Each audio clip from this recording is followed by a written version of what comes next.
गरीब ससुराल वालों ने खाया हरी सब्जी वाली चाउमीन। ओहो हो, हे राम जी, आज तो बड़े बेजोड़ वाली गर्मी है। अरे भाई, शाम के 3-4 बजे भी एकदम चिलचिलाती धूप है। सब्जी की रेडी लगाना दूभर हो गया है। अरे पार्वती, जरा खीरे ककड़ी की पन्नी पकड़ा दो। हाँ जी, ये लीजिए। तभी छोटू सा गोलू झट से खीरे की पन्नी पकड़ता है। ये लीजिए दादाजी, खीरे की थैली। हाय मेरा प्यारा पोता, दादा की मदद करवाता है। हाँ? बुजुर्ग हरिचरण पोते को पसीने से भीगे हुए देखकर कहता है। अरे सुलेखा बहू देख, गोलू पसीने में लथपथ हो गया है। इसे घर में ले जा। कितनी गरम गरम लू चल रही है। बेचारे बच्चे को लू लग गई तो लेने के देने पड़ जाएंगे। जी बाबूजी, बस ये गाजर शिमला की छटाई करके ले जा रही हूँ। अरे बहू, मगर शिमला गाजर छटने की जरूरत क्या है? सुबह सुबह ही तो मंडी से एकदम ताजी ताजी लेकर आए हैं। अजी सुबह के 6 बजे की मंडी से सब्जी लेकर आए हैं आप दोनों बाप बेटे। कहा भी था पन्नी खोलकर हवा लगा देते तो सब्जी टनाटन रहती। देखो कितनी सारी गाजर गल गई। ताजी ताजी गाजर शिमला खराब देखकर ससुर मुंह सुखा लेता है। हे भगवान, इस सब्जी के कारोबार में जितने की कमाई धमाई नहीं है, उससे ज्यादा गर्मी के चलते नुकसान हो जाता है। चलो कोई नहीं, ये थोड़ा आलू ले लो, शाम को इसी की तरकारी बना लेना। तभी मोहल्ले में चाउमीन बेचने वाला आ जाता है और बच्चों को लालच देकर बुलाने लगता है। खा लो भैया चटपटी सिंगापुरी चाउमीन खा लो, पनीर चाउमीन, चिकन चाउमीन खाओ, पत्ता गोभी चाउमीन खा लो। चाउमीन वाले की आवाज सुनकर अड़ोसी पड़ोसी भीड़ लगा लेते हैं। अरे भैया, तू तो बिल्कुल ईद का चांद हो गया है। 2-4 दिनों बाद चक्कर लगाया हमारे मोहल्ले में, गाँव गया था क्या? अरे नहीं नहीं आंटी जी, वो 4 दिन लगातार शादी पार्टी में बुकिंग थी तो वहीं कमा रहा था। शादी पार्टी के ऑर्डर तो आएंगे ही भैया जी। तुम एकदम रेस्टोरेंट जैसी टेस्टी टेस्टी चाउमीन बनाते हो, मेरे मुंह में तो पानी आ रहा है। जल्दी से बढ़िया सी तीखी मिर्च वाली चिकन चाउमीन बनाकर खिला दो, फुल प्लेट। हाँ जी बहन जी, अभी बनाता हूँ। चाउमीन वाला फटाफट से चारू को फुल प्लेट चिकन चाउमीन बनाकर देता है। ये लो बहन जी, तुम्हारा फुल प्लेट चिकन चाउमीन। अरे भैया, आप जल्दी से पनीर डालकर मेरा सिंगापुरी चाउमीन बना दो, मेरे मुंह में तो पानी आ रहा है। हाँ जी, बस अब आपका ही नंबर है। लालची चाउमीन वाला फटाफट से 5 मिनट के अंदर पनीर वाला चाउमीन बनाकर सुषमा को देता है और सब लोग बड़े चाव से खाने लगते हैं। आहा, इतना बढ़िया तीखा तीखा चाउमीन है, मुझे तो कसम से भैया तेरे बनाए चाउमीन का चस्का चढ़ गया है। ऐसा कर हाफ प्लेट चाउमीन और लगा दे। जहां एक तरफ पैसों के दाम पर सब लोग चाउमीन वाले से महंगे रेट की चाउमीन खरीद कर खा रहे थे, वहीं बेचारे गरीब सब्जी वाले ससुराल वालों का मन भी ललचा रहा था। तभी बहू के दोनों बच्चे गोलू सपना खाने की फरमाइश करते हैं। दादाजी मुझको भी चाउमीन खाना है, दिलवा दो ना। तभी बूढ़ा ससुर चाउमीन वाले का रेट देखकर मायूसी से कहता है। गोलू, ये चाउमीन वाला बड़ा महंगा चाउमीन बेचता है और ये अकड़म बगड़म खान पान नहीं खाते हैं। चलिए पिताजी, रेडी निकालने के लिए देरी हो रही है। देरी हो गई तो शाम को सब्जी खरीदने वाले ग्राहक फिर जाएंगे। दोनों बाप बेटे सब्जी की रेडी लेकर अड्डे पर आ जाते हैं। दरअसल हरिचरण के परिवार की दशा बहुत ही गरीबी भरी थी। दोनों बाप बेटे सब्जी बेचते थे, मगर गर्मी के मौसम के चलते अधिकतर सब्जी खराब हो जाती। जिस ससुराल वाले 2 टाइम की रूखी सूखी रोटी खाकर गुजारा करते थे, वहीं पैसे वाले अड़ोसी पड़ोसी डेली चाइनीज फूड, कभी मंचूरियन, कभी मोमोज, कभी चाउमीन खाते थे। वहीं गरीब ससुराल में बच्चों से लेकर बड़ों तक का मन तरस कर रह जाते थे। इसी तरह दिन गुजरते हैं। आइए आइए, आलू प्याज गाजर शिमला मिर्च खरीद ले जाइए मंडी रेट में। आइए आइए। अरे ओ सब्जी वाले, क्या भाव दिया? गोभी मटर गाजर? मैडम जी, सब हरी सब्जियां 20 रुपए पाव 80 रुपए किलो हैं और आलू प्याज 40 रुपए किलो।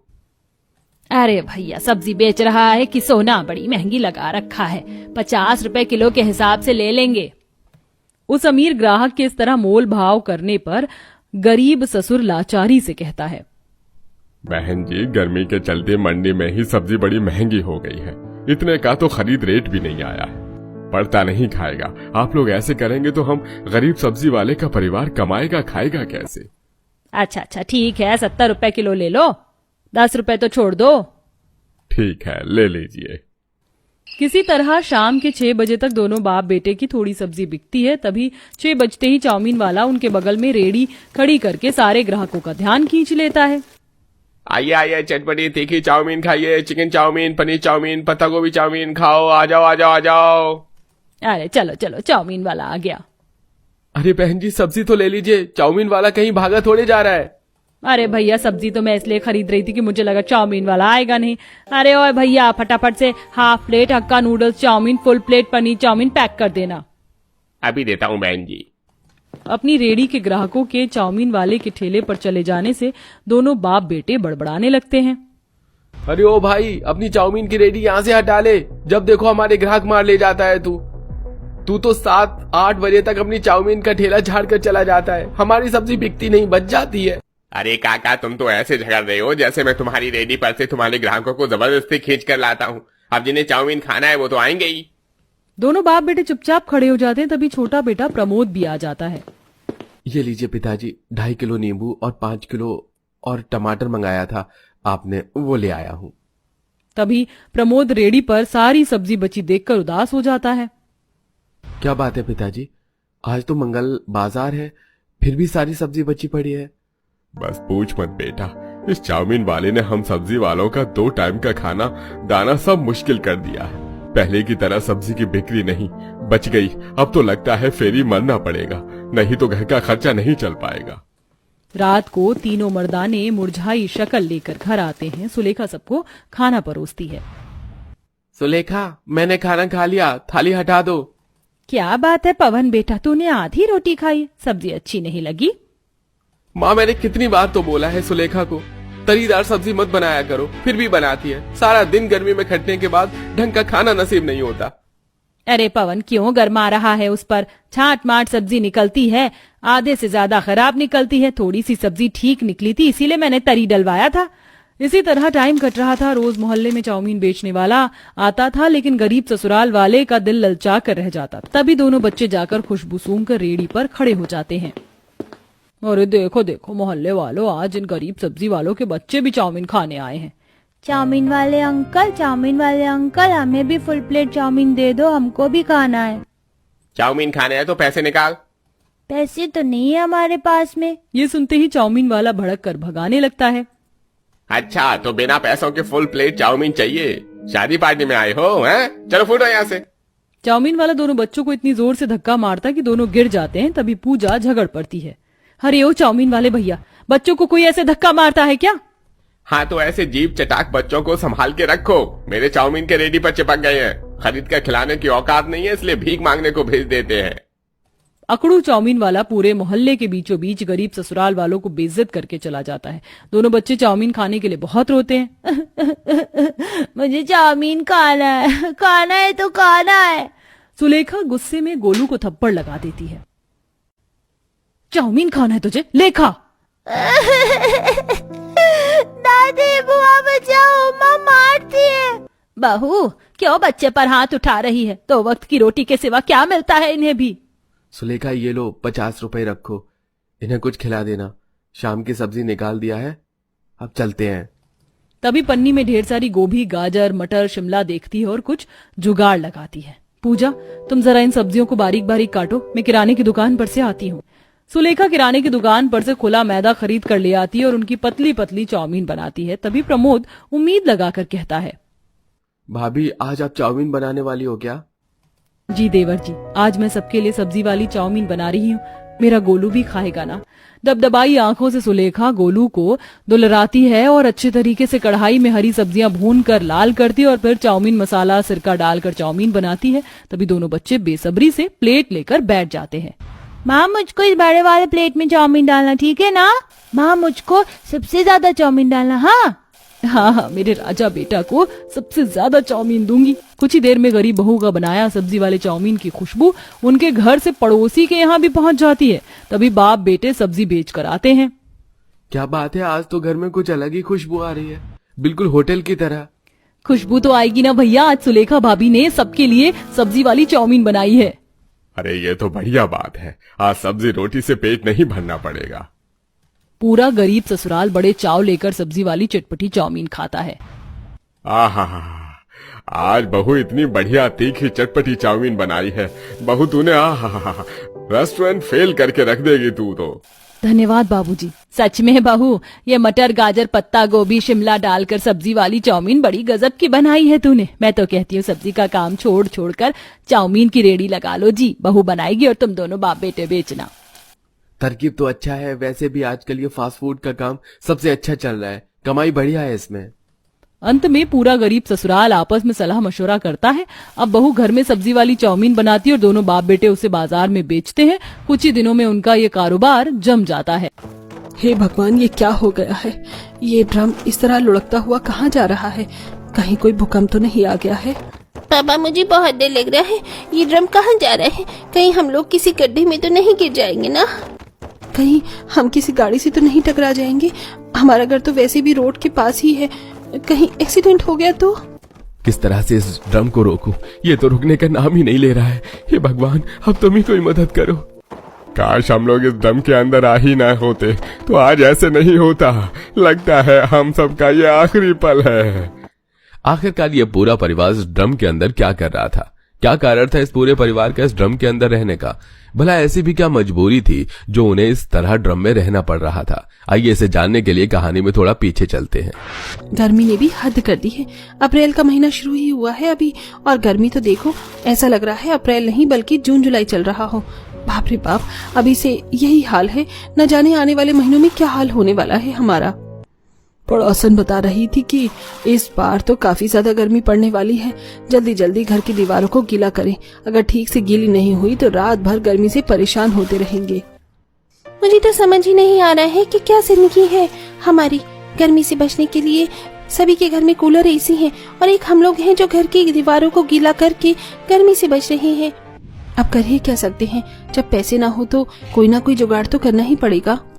पूरा परिवार एक छोटे से मिट्टी के घर में रहता था। शुरुआत में तो मिट्टी का घर इन्हें काफी ठंडक दे रहा था, लेकिन अब जैसे जैसे गर्मी बढ़ रही थी तो उस मिट्टी के घर के अंदर भी इन्हें काफी गर्मी लगती थी। गर्मी से बचने के लिए ये लोग मिट्टी की दीवारों पर बाहर से पानी डाला करते थे, जिससे रात में थोड़ी बहुत ठंडक रहती, लेकिन दिन में सबका गर्मी से हाल बेहाल हो जाया करता। माँ बहुत चींटी काट रही है, देखो ना मेरा हाथ कितना लाल हो गया है चींटियों के काटने से। कितने ज्यादा मच्छर भी काट रहे हैं। हम लोग बाहर आंगन में नहीं सो सकते क्या? अरे बेटा, घर के अंदर इतने मच्छर नहीं है जितने बाहर हो रहे हैं। आंगन में तो सोया भी नहीं जाता। कल रात जब मैं बाहर सोने के लिए गया तो मच्छरों ने इतना काटा कि रात भर बस उन्हें मारने में ही गुजर गई। बहुत मच्छर है बाहर, इससे अच्छा तो घर के अंदर ही सो लो। लेकिन इस गर्मी का क्या करें? गर्मी से तो हम सब का हाल बेहाल हो रखा है। दिन में घर आग की भट्टी की तरह भभकता रहता है, रात में थोड़ी ठंडक होती है तो मच्छर और चींटी परेशान कर देते हैं। गर्मी में पूरा परिवार सुबह से रात तक हमेशा परेशान रहता था। पैसे न होने की वजह से ये लोग गर्मी से बचने के लिए एक कूलर तक नहीं ले पा रहे थे। ऐसे ही कई दिन गुजर जाते हैं। हर रोज की तरह सतीश फैक्ट्री से काम खत्म कर घर लौट रहा होता है कि तभी उसे एक कबाड़ी की दुकान पर बहुत बड़ा सा ड्रम दिखता है। भाई साहब, ये तो काफी ज्यादा बड़ा ड्रम है, ये यहाँ क्या कर रहा है? भला इतना बड़ा ड्रम आपको कौन देकर गया? अरे यही पास में कोई परिवार रहता था, वो आज यहाँ से कहीं और शिफ्ट हो गए तो उन्होंने ये ड्रम मुझे बेच दिया। अब क्या करूँ समझ इसका नहीं आ रहा है, कौन खरीदेगा इसे? गर्मी का मौसम है, आए दिन हमारे मोहल्ले में पानी जाता रहता है। एक काम करिए, ड्रम मुझे बेच दीजिएगा, घर ले जाकर रख दूंगा। जब पानी आएगा तो पूरा भर दूंगा, और जब पानी नहीं रहेगा तो इसी के पानी से गुजर चलेगा हम लोगों का। वो कबाड़ी वाला सिर्फ 100 रुपए में इतना बड़ा ड्रम सतीश को बेच देता है, जिसे घर लाकर सतीश रख लेता है और पानी के आने का इंतजार करता है। उस ड्रम को आए 1 से 2 दिन हो चुके थे और आज मोहल्ले में पानी भी आ जाता है। लता जैसे ही ड्रम में पानी भरने के लिए जाती है तो देखती है कि ड्रम जमीन पर लेटा हुआ है और उस ड्रम के अंदर 3 से 4 बिल्ली के बच्चे हैं, जिसे देख लता, अरे ये ड्रम के अंदर बिल्ली के बच्चे कहाँ से आए? और देखो तो कितने आराम से सो रहे हैं, इन्हें क्या गर्मी नहीं लग रही? अरे माँ, लगेगी भी कैसी? ये ड्रम तो देखो कितना ज्यादा मोटा है और इसके अंदर कितनी ज्यादा ठंडक भी है। ये बिल्ली के बच्चे आराम से इसके अंदर रह रहे हैं। काश हमारा भी ऐसा ही घर होता तो कितना अच्छा होता ना। वैसे ये ड्रम इतना बड़ा है कि हम सब लोग आराम से इसके अंदर जाकर बैठ सकते हैं, और इसके अंदर तो काफी ठंडक भी है। एक काम करते हैं, हम लोग दिन में इसी ड्रम के अंदर रहा करेंगे। रात में तो वैसे ही इतनी गर्मी होती नहीं है, और दिन में जब गर्मी होगी तो इस पानी के ड्रम के अंदर जाकर बैठ जाएंगे। इससे दिन और रात दोनों हम गर्मी से बचे रहेंगे। लता ये बात अब घर वालों को बताती है। सुनने में तो ये बात काफी अटपटी थी, लेकिन गर्मी से बचने के लिए अब इस गरीब परिवार के पास और कोई चारा भी नहीं था। जिसके बाद अब दिन भर ये पूरा परिवार इस पानी के ड्रम के अंदर जाकर बैठ जाता है, जिससे इन्हें काफी ठंडक भी मिलती है। अरे बहू, ये पानी का ड्रम तो अंदर से काफी ज्यादा ठंडा है। मैंने सोचा नहीं था कि इसके अंदर इतनी ठंडक होगी। हाँ बहू, सच में ये ड्रम है तो बड़ा ठंडा। अब से हम लोग दिन भर इसी पानी के ड्रम में ही रहेंगे। गर्मी से बचने के लिए पूरा परिवार अब दिन भर उस पानी के ड्रम के अंदर रहता, जिससे गर्मी से काफी ज्यादा राहत मिलने लगी थी। 1 से 2 हफ्ते तो इस गरीब परिवार को इस पानी के ड्रम के अंदर रहने में जरा भी दिक्कत नहीं थी, लेकिन अब जैसे जैसे बीतते दिनों के साथ गर्मी बढ़ती रहती है, वैसे वैसे अब ये पानी का ड्रम भी हल्का हल्का गर्म होने लगता है। बहू, इस पानी के ड्रम के अंदर तुझे गर्मी नहीं लग रही है क्या? माँ जी, गर्मी तो लग रही है। एक काम करते हैं, इस पानी के ड्रम के अंदर थोड़ी देर के लिए पानी भरकर छोड़ देते हैं। थोड़ी देर बाद पानी निकाल देंगे तो ड्रम भी ठंडा ही रहेगा। रोहन ड्रम के ढक्कन के ऊपर चढ़कर बैठ जाता है, तो वहीं लता उसमें पानी से भरने लगती है। तभी अचानक रोहन पानी से भरे ड्रम के अंदर गिर जाता है और डूबने लगता है। माँ, मैं डूब रहा हूँ, बचाओ माँ, मुझे बचाओ। जल्दी से मेरा हाथ पकड़ो। लता रोहन को पानी के अंदर से बाहर निकालती है और ड्रम भी खाली कर देती है। आज सभी उसे पानी के ड्रम के अंदर ही सोने का प्लान बनाते हैं, लेकिन जैसे ही सब सोने लगते हैं तो उन्हें सोने में काफी दिक्कत होती है। माँ, मैं तो इतनी छोटी सी हूँ, लेकिन फिर भी मैं पैर नहीं फैला पा रही हूँ। पैर मुड़े मुड़े दर्द हो रहा है। इस पानी के ड्रम के अंदर तो बैठ ही सकती है, सोना तो इसमें नामुमकिन है। कोई ड्रम का ढक्कन खोलो, मेरी सांस फूल रही है, सांस नहीं आ रही है मुझसे। अगर ढक्कन खोल दिया तो मच्छर ड्रम के अंदर आ जाएंगे। सभी लोग जैसे तैसे करके उस पानी के ड्रम के अंदर सोने की कोशिश करते हैं। आधी रात का समय होता है और सब सो जाते हैं कि तभी उस पानी के ड्रम के बाहर 2 शराबी आकर खड़े होते हैं। अरे यार, ये इतना बड़ा ड्रम बीच रास्ते में किसने रख दिया? हटाओ इसे, ये हमारा रास्ता रोक रहा है। अरे तो हम इसे हटा देते हैं ना। चल एक जोरदार लात मारते हैं इसमें। वो दोनों शराबी उस पानी के ड्रम पर इतनी तेज की लात मारते हैं कि वो ड्रम लुढ़कता हुआ रोड की तरफ जाने लगता है, जिससे सभी लोग घबराकर उठ जाते हैं और उस ड्रम को रोकने की कोशिश करते हैं, लेकिन ड्रम के अंदर होने की वजह से कोई भी ड्रम को रोक नहीं पा रहा था। माँ, मुझे तो बहुत डर लग रहा है। ये ड्रम रुक क्यों नहीं रहा है? जल्दी से ड्रम को रोको। हे भगवान, ये क्या हो रहा है? अब तुम ही हमारी मदद करो। काफी देर लुढ़कने के बाद ड्रम एक पेड़ से जाकर टकरा जाता है। सतीश जैसे तैसे कर उस ड्रम का ढक्कन खोलता है और अब सभी लोग उस ड्रम के बाहर निकलते हैं। अरे अच्छा हुआ ये ड्रम इस पेड़ से टकरा गया और रुक गया। अगर किसी गाड़ी से टकराता तो हम सबका तो कीमा ही बन जाता। कुछ भी हो, लेकिन अब हम इस पानी के ड्रम के अंदर नहीं रह सकते। ना वो घर हमारे लिए सही है और ना ही ये पानी का ड्रम। गर्मी दोनों ही जगह है और यहाँ तो आज हमारी जान बर्बाद आ गई थी। गायत्री बिल्कुल ठीक कह रही है। अरे हम लोग तो जवान हैं, लेकिन बच्ची और माँ जी पिताजी का तो सोचिए, अगर उन्हें लग जाती तो क्या हो जाता। अब हमें कुछ न कुछ तो करना ही पड़ेगा। हम सब लंगड़े लूले नहीं हैं जो काम नहीं कर सकते। भगवान ने हमें हाथ पैर दिए हैं, इनका इस्तेमाल करके हमें काम के लिए निकलना ही होगा और पैसे जोड़कर एक अच्छा घर लेना होगा जहाँ हम गर्मी से बच सके। बहू बिल्कुल ठीक कह रही है। मैं बूढ़ी हूँ, लेकिन हाथ पैरों में जान है मेरे भी। मैं भी काम करूंगी। जिस कपड़े की फैक्ट्री में सतीश काम करता था, उस फैक्ट्री में अपनी माँ और बहन को लगवा लेता है। वहीं लता लोगों के घरों में झाड़ू पोछा का काम शुरू करती है। 1 महीने की मेहनत के बाद आखिरकार इन सब के पास काफी अच्छे पैसे जुड़ जाते हैं, जिससे ये एक अच्छा खासा किराए का मकान लेते हैं और आराम से उस किराए के घर में रहते हैं। कुछ महीनों की और मेहनत के बाद आकर वो सब पैसे जोड़कर ईंट, पत्थर, सीमेंट, मिट्टी का इंतजाम करते हैं और कुछ मजदूरों की मदद से अपने लिए एक अच्छा सा घर बनवा लेते हैं, जिससे अब उन्हें ना ही किराए की चिंता होती है और ना ही गर्मी से बचने के लिए किसी पानी के ड्रम में अंदर रहना पड़ता है।